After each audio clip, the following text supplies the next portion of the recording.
गौतम बुद्ध की कहानी मेहनत और ईमानदारी का बहुत समय पहले की बात है। गौतम बुद्ध अपने शिष्यों के साथ एक गांव से दूसरे गांव की यात्रा कर रहे थे। एक दिन वे एक छोटे से गांव में पहुंचे।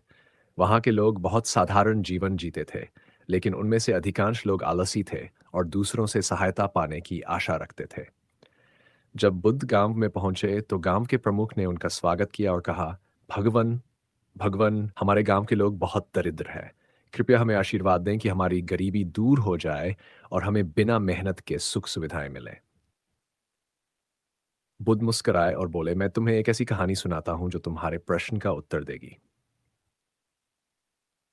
कहानी किसान चंदा की सच्चाई। एक समय की बात है, एक गांव में एक गरीब किसान रहता था जिसका नाम चंदा था। उसके पास केवल एक छोटा खेत था, जिसमें वह अपने परिवार का पालन पोषण करने के लिए मेहनत करता था। बाकी गांव के लोग तरह तरह के बहाने बनाकर दिन भर आराम करते थे और दूसरों पर निर्भर रहते थे। चंदा हर दिन सूरज निकलने से पहले उठता, खेत जोतता, फसल लगाता और शाम तक परिश्रम करता।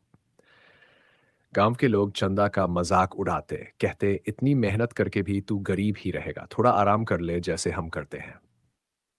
लेकिन चंदा ने कभी ध्यान नहीं दिया। वह ईमानदारी से अपना काम करता रहा। धीरे धीरे उसकी फसलें अच्छी होने लगीं। वह अपने खेत में गोबर डालता, समय पर पानी देता और मेहनत से उसकी देखभाल करता। कुछ वर्षों बाद चंदा का खेत इतना उपजाऊ हो गया कि वह आसपास के गांवों में अपनी फसल बेचने लगा।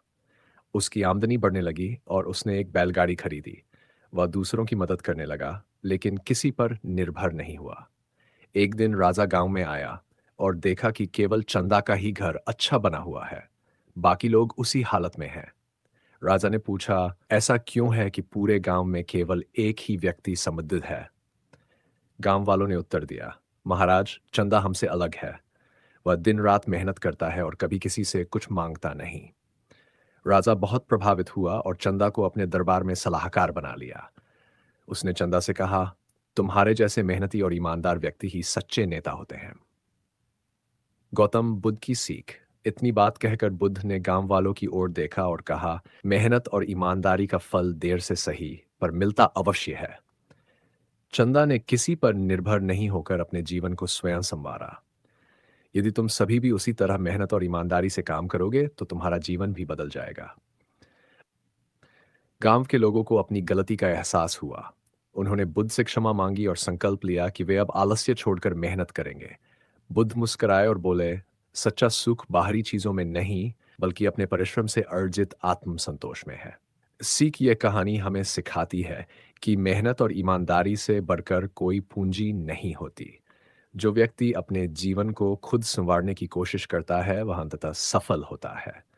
दूसरों पर निर्भर रहने की बजाय अगर हम अपने कर्म पर विश्वास करें तो जीवन में कोई भी लक्ष्य असंभव नहीं। गौतम बुद्ध के उपदेश आज भी हमें प्रेरणा देते हैं कि सच्चाई और श्रम का मार्ग ही शांति और समृद्धि की ओर ले जाता है।